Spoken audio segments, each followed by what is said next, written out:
बिस्मिल्लाहिर्रहमानिर्रहीम। इय्याका नअबुदु व इय्याका नस्तईन। मैंने वैसे ये बड़ा सेमिनार बड़ा एंजॉय किया, क्योंकि हम इतने कभी एक FIR कभी दहशतगर्दी, इसके में जो इतना पड़ा हुआ हूँ कि मुझे मौका ही नहीं मिला कि अपनी माइशत के ऊपर गौर किया जाए और इसके ऊपर बाकायदा मीटिंग्स की जाएं। तो वो इंशाअल्लाह मेरी कल शौकत से बात हुई है, हमने रेगुलर अब अपनी इकोनॉमिक टीम की मीटिंग्स करनी है और वो मैं बताऊंगा कि क्यों करनी है। लेकिन देखें, एक चीज़ तो अब वाज़ेह हो गई कि जो भी आगे गवर्नमेंट आएगी उसके लिए वो चैलेंजेस अब उनको सामना करना पड़ेगा कि हम समझते थे जब 2018 में हम आए तो बहुत चैलेंजेस थे।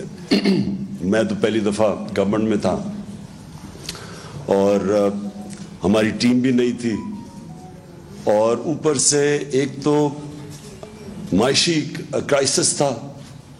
करंट अकाउंट डेफिसिट का मतलब ये है कि सारा वक्त रुपए पे प्रेशर पड़ा हुआ था, और एक ये हर रोज़ देखते थे कि अब रुपए को स्टेबल कैसे करना है।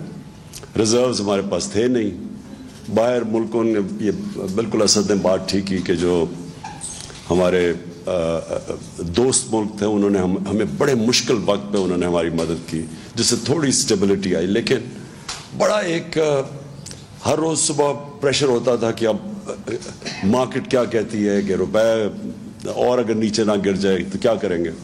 लेकिन उसके अलावा एक पहले दिन से जो ऑपोजिशन थी वो पहले दिन से गवर्नमेंट गिराने के ऊपर तुली हुई थी।